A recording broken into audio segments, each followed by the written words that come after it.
kembali lagi di Grow Design Channel. Hari ini kita bakalan membahas tentang Law of UX. Ini adalah hukum-hukum yang sering digunakan di dalam user experience atau UX design. Untuk tahu lebih lanjut, yuk simak videonya sampai akhir ya. Hukum UX atau User Experience adalah prinsip-prinsip atau pedoman yang digunakan dalam desain pengalaman pengguna untuk menciptakan interaksi yang efektif dan memuaskan antara pengguna dan produk atau layanan. Ini mencakup berbagai aspek, mulai dari desain antarmuka hingga pemahaman perilaku pengguna. Yang perlu diingat adalah, kata hukum di sini itu tidak bersifat baku, tetapi lebih kepada pedoman atau prinsip yang telah terbukti secara empiris untuk meningkatkan kualitas pengalaman pengguna. Yang pertama yang akan kita bahas adalah kategori heuristik. Yang pertama adalah Fitts Law. Jadi, hukum ini menyatakan bahwa waktu yang dibutuhkan untuk menggerakkan suatu pointer ke suatu target adalah fungsi dari jarak dan ukuran waktu. Artinya, suatu desain itu harus mudah dibuat untuk membantu user menemukan dan melakukan interaksi pada tools atau bagian tertentu yang dituju dalam waktu yang relatif cepat. Oke, adapun contoh penerapan Fitts Law dalam UX adalah sebagai berikut. Yang pertama, desainer smartphone sering menempatkan tombol aplikasi yang sering digunakan user, seperti tombol panggilan atau kontak dan kamera pada area yang mudah dijangkau oleh jari tanpa user itu harus melakukan pergerakan yang lebih jauh.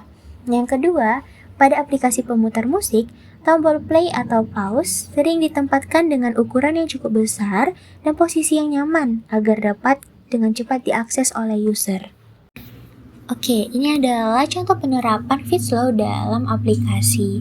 Jadi bayangkan kamu sedang ingin men-check out sesuatu dari marketplace. Ketika kamu memegang smartphone, biasanya posisi dari jempol atau ibu jari itu berada di kanan bawah. Nah, dari kedua gambar di sini maksudnya, ada dua posisi model checkout-nya.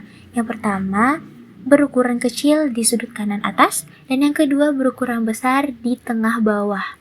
Nah, dari dua gambar ini, mana sih kira-kira yang lebih mudah untuk kamu akses, yang lebih cepat untuk kamu klik? Yang pertama atau yang kedua? Tentu yang kedua dong, karena posisinya itu lebih besar dan dekat dengan ibu jari, sehingga kamu nggak membutuhkan waktu lama untuk mengklik checkout-nya itu tadi. Nah, berbeda dengan yang satu lagi, yang dia itu berukuran kecil dan berada di sudut kanan atas. Kamu harus menggerakkan ibu jari kamu dulu, yang tadinya di posisinya itu di kanan bawah, harus dinaikkan dulu ke atas, baru bisa diklik menu buy-nya itu. Berbeda dengan yang satunya lagi, ya kan? Jadi dari dua gambar ini, mana yang lebih menerapkan hukum Fitts Law? Ya, gambar yang kedua, yaitu yang tombolnya berada di tengah bawah. Oke, yang kedua ada Hicks Law. Jadi hukum Hicks ini merupakan prinsip dalam desain antarmuka pengguna yang menyatakan bahwa waktu yang dibutuhkan seseorang untuk membuat keputusan itu sering meningkat dengan jumlah pilihan yang tersedia. Nah, hukum ini diformulasikan oleh seorang psikolog Inggris yang bernama William Edmund Hicks pada tahun 1952. Hukum ini menyajikan konsep bahwa semakin banyak opsi yang diberikan kepada seseorang, maka semakin lama waktu yang dibutuhkan untuk membuat keputusan. Oke, ini adalah ilustrasi dari Hicks Law. Yang pertama, dia masuk kategori sulit ketika manusia itu diberikan list yang terlalu banyak. Dari barang A sampai barang I kan terlalu banyak tuh. Tapi dia bakal masuk kategori yang lebih mudah ketika dari list yang dari barang A sampai barang I itu bisa di-scroll ke bawah. Dan dia pasti bakal lebih mudah ketika list barang itu cuma tersedia dari barang A, barang B, barang C, dan barang D, nggak sampai barang I. Jadi pengguna itu lebih mudah untuk menentukan apa-apa aja yang ingin dicari gitu. Adapun contoh penerapan Hicks Law dalam desain UX, yang pertama ketika suatu produk itu bersifat sederhana, elemen-elemennya itu fokus menyajikan fitur-fitur yang dibutuhkan pengguna dan dapat membantu mengurangi jumlah pilihan yang tersedia pada satu waktu.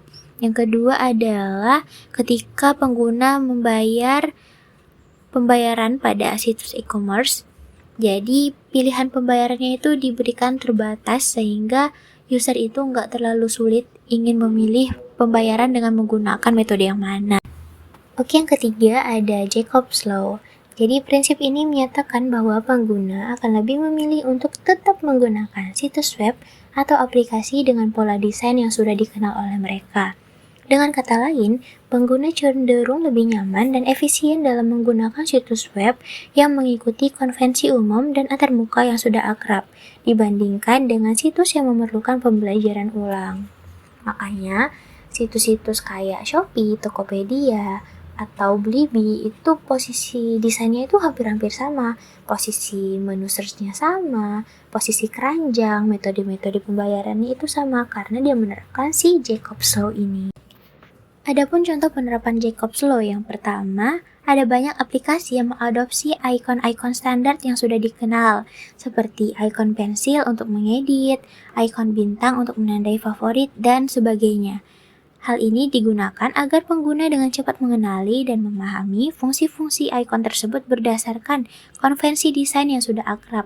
Yang kedua, situs e-commerce sering mengadopsi desain keranjang belanja yang serupa dengan ikon keranjang di sudut kanan atas, ringkasan pesanan yang mudah diakses, dan tautan checkout yang menonjol.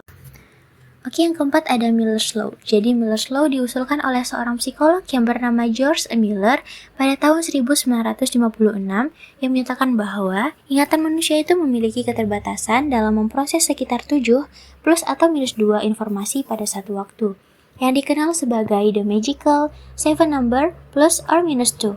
Dengan memahami keterbatasan kapasitas ingatan manusia, desainer dapat menciptakan pengalaman pengguna yang lebih efektif dan memudahkan pemahaman serta retensi informasi. Adapun contoh penerapan Miller's Law, yang pertama ketika pengisian formulir online. Adanya pembatasan jumlah input atau kolom dalam formulir online membantu pengguna untuk lebih mudah memproses dan mengingat informasi yang diminta. Menyajikan formulir yang tidak terlalu panjang dapat meningkatkan kemungkinan pengisian formulir sampai selesai. Yang kedua adalah pilihan produk yang terbatas. Nah, pada situs e-commerce, biasanya mereka membatasi jumlah produk yang ditampilkan pada satu halaman, atau ketika mereka menyajikan hasil pencarian, itu dapat membantu pengguna untuk membuat keputusan pembelian yang lebih efisien.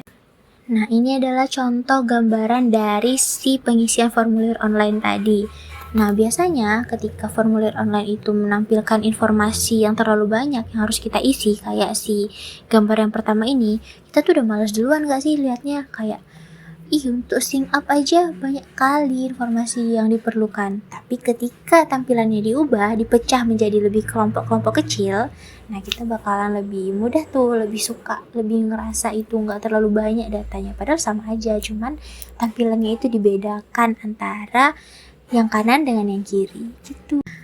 Oke, selanjutnya ada Parkinson's Law. Jadi ini dirumuskan oleh Cyril Northcott Parkinson yang menyatakan bahwa pekerjaan berkembang untuk mengisi waktu yang tersedia untuk penyelesaiannya.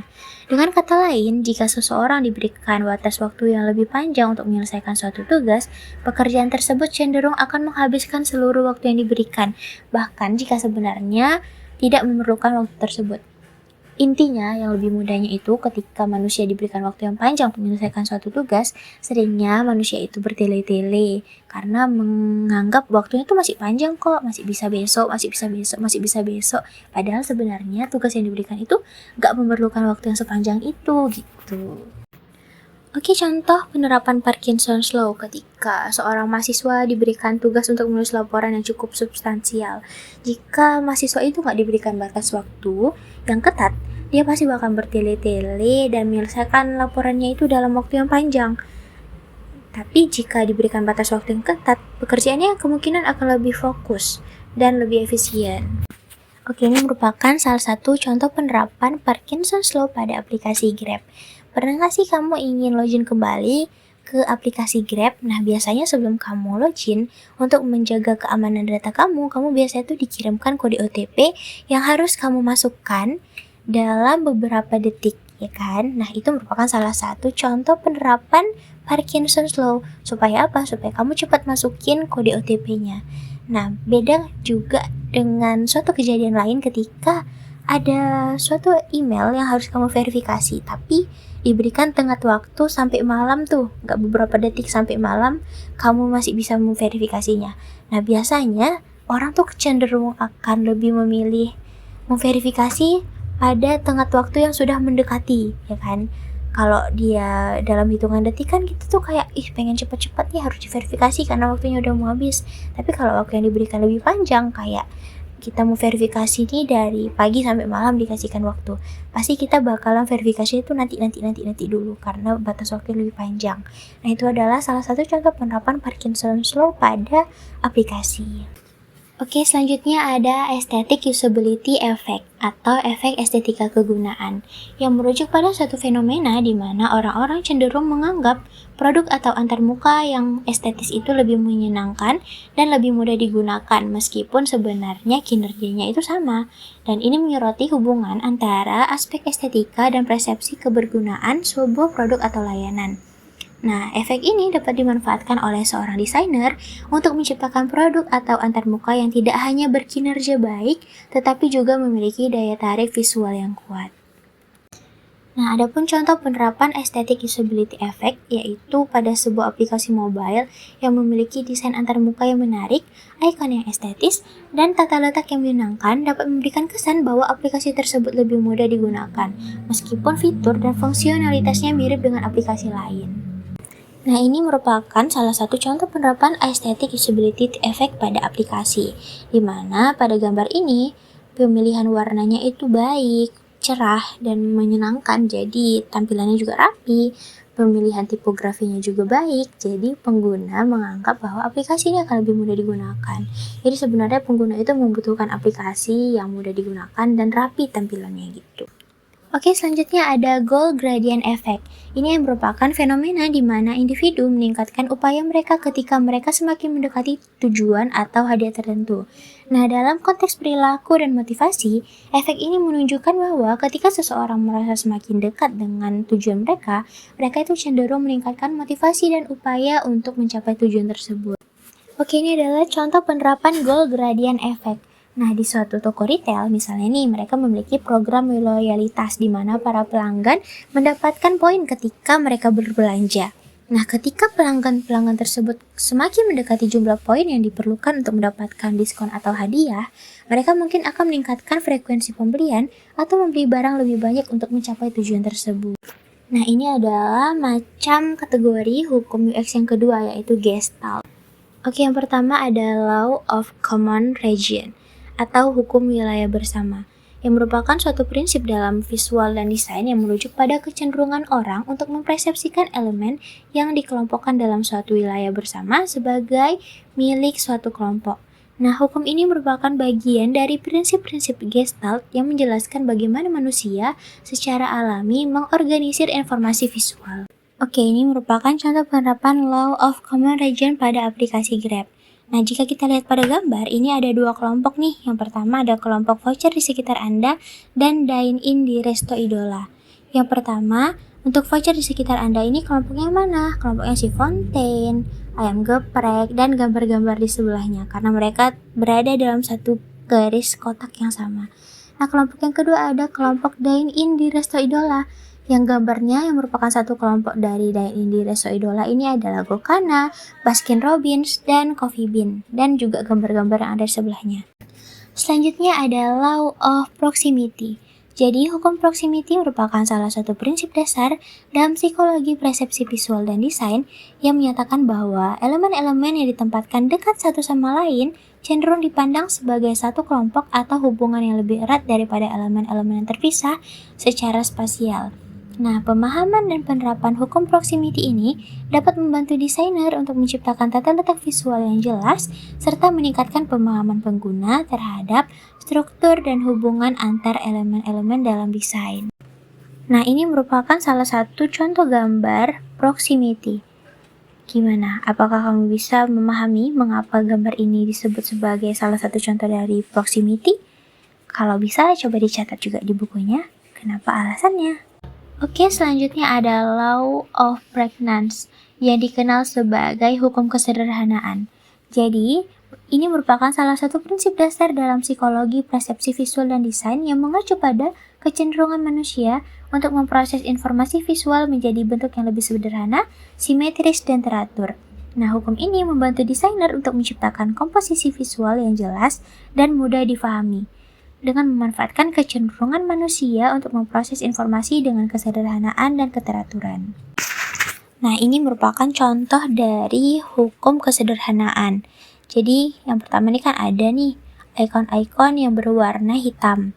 Tapi manusia kan suka yang sederhana, suka yang simetris, suka yang teratur. Jadi daripada semuanya hitam nih, dikasih aja warna. Yang persegi warna merah, yang lingkaran warna hijau, yang biru itu untuk segitiga. Jadi lebih mudah difahami, lebih mudah dilihat, dan secara tampilan itu lebih mudah diingat oleh manusia. Selanjutnya ada Law of Similarity atau hukum kesamaan yang merupakan salah satu prinsip dalam psikologi persepsi visual dan desain yang menyatakan bahwa elemen-elemen yang memiliki karakteristik atau atribut visual yang serupa cenderung dipandang sebagai suatu kelompok yang terkait satu sama lain oleh pengguna. Nah, hukum kesamaan ini dapat membantu desainer dalam menciptakan desain yang kohesif dan memudahkan pengguna serta meningkatkan pemahaman pengguna terhadap struktur dan hubungan antar elemen visual. Oke, berikut ini adalah ilustrasi dari Law of Similarity. Selanjutnya ada Law of Uniform Connectedness atau hukum keseragaman keterhubungan, yang merupakan prinsip dalam psikologi persepsi visual yang menyatakan bahwa elemen-elemen yang terhubung secara visual akan dianggap lebih terkait atau membentuk kelompok dibandingkan dengan elemen-elemen yang tidak terhubung. Nah, prinsip ini menekankan pentingnya hubungan visual dalam mengorganisir dan menginterpretasi informasi. Nah, dengan memanfaatkan hukum keseragaman keterhubungan, desainer dapat menciptakan komposisi visual yang memadupadankan persepsi penonton dan mempromosikan interpretasi yang lebih kohesif dan terorganisir terhadap informasi yang disajikan.